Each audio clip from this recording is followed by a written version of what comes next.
Hi, it's Chris Watkin here, and I'm joined by Claire Yates, who's pretty big in the game when it comes to training both estate agents and solicitors to work better to each other.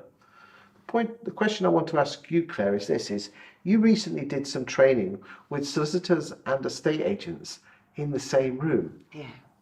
How did that go? Talk to me.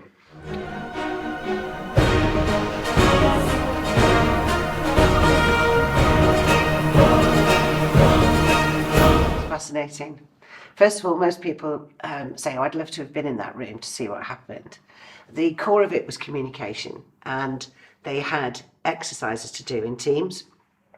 And the only way they could communicate was very short meetings, lasting no more than a minute, with only one person talking on either side.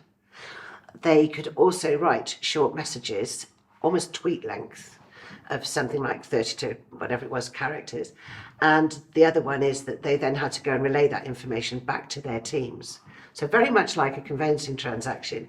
One team had to prepare a big flag with all of the colours and the shapes in, and the other one was actually collecting items for a joint project. It didn't go as smoothly as everybody thought it would.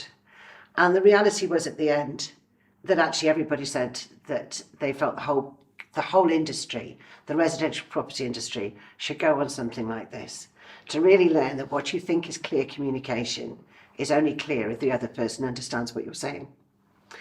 That actually short messages can sometimes be the worst, because it's the unsaid that's missing, and the importance of very, very clear, concise instructions. So when you think about what's been happening recently, you can see how relevant it was. It was a huge amount of fun, because we also had conveyancers and estate agents working as a team with one goal. So give me some takeaways that they're going to put into action, which we could probably help the boys and girls in the estate agency land out today. Okay, so be careful with your use of email, because people read with a tone of voice, and if they're in a good mood, they'll read it as a happy email, and if they're in a bad mood, it could appear rude.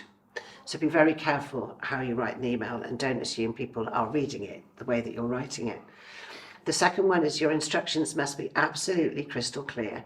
And sometimes it's worth writing it, walk away and look at it before you send it, because sometimes people are going to follow up on those instructions. And thirdly, check understanding. Don't assume that what you've sent across has been understood, but actually to go back and check and say, the email I sent you yesterday, did that all make sense? And what are we going to do about it? Because if you don't do that, then you could still end up sending somebody on a complete wild goose chase or a massive misunderstanding. How do people get hold of you if they're interested in doing some training? I mean, again, you're not paying me to do this, but No. But I think it's important that we share what you're doing, because this is revolutionary. How do people get hold of you? So thank you for mentioning that, Chris. I've got a really short website. It's cytraining.works. That's it. So if you go onto my website, all my contact information is there.